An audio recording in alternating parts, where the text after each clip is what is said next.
ആശങ്കയൊഴിഞ്ഞു. തൃശ്ശൂരിൽ പുലികളി കൊടിയേറി കഴിഞ്ഞു. ഇനിയുള്ള നാളുകളെല്ലാം ഓണാഘോഷത്തിലേക്ക് കടക്കുകയാണ്. തൃശ്ശൂർ കോർപ്പറേഷൻ മേയർ ചേരുന്നു. വലിയ ആശങ്കയായിരുന്നു പുലിക്കളി നടക്കുമെന്നുള്ളത്. ഇപ്പം അത് നടക്കുന്നതായി. എങ്ങനെയാണ് അതിൻ്റെ ഒരുക്കങ്ങൾ? ഇപ്പം നമുക്കറിയാം, തൃശ്ശൂരിനെ സംബന്ധിച്ച് പുലിക്കളി ഇല്ലെങ്കിൽ സാമ്പാറില്ലാതെ ഭക്ഷണം കഴിക്കുന്ന പോലെ. അപ്പോൾ ഈ പ്രാവശ്യം അതിനുള്ള അംഗീകാരം ഉണ്ടായിരുന്നു. പല പ്രശ്നങ്ങളും സംശയങ്ങളൊക്കെ ഉണ്ട്. ആ സംശയങ്ങളൊക്കെ ദൂരീകരിച്ച് സർക്കാർ നമ്മൾക്ക് പറഞ്ഞ തൃശ്ശൂരിൻ്റെ പുലിക്കളി പൂർവാധികം ഭംഗിയായി നടത്താനുള്ള തീരുമാനമായി.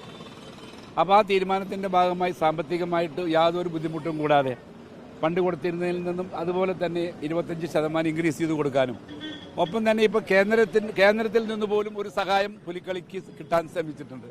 ഇപ്പോൾ തീരുമാനമായിട്ടുണ്ട്. അപ്പോൾ ആ തീരുമാനം കൂടി ആകുമ്പോൾ വലിയ ബുദ്ധിമുട്ടില്ലാതെ ഇവർക്ക് പുലിക്കളി കൊണ്ടു നടക്കാൻ സാധിക്കുമെന്നാണ് ഞാൻ പ്രതീക്ഷിക്കുന്നത്. കാരണം എത്ര സംഘങ്ങളുണ്ടോ?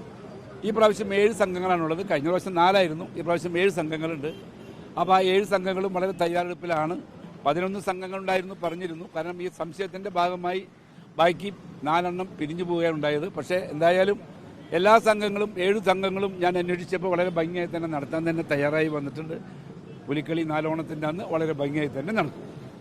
ഏതായാലും ആശങ്ക ഒഴിഞ്ഞു. പുലിക്കളി അതിഗംഭീരമായി നടക്കുന്ന കാര്യത്തിൽ യാതൊരു തർക്കവുമില്ല. Reporter Jaison, reporter Thrissur.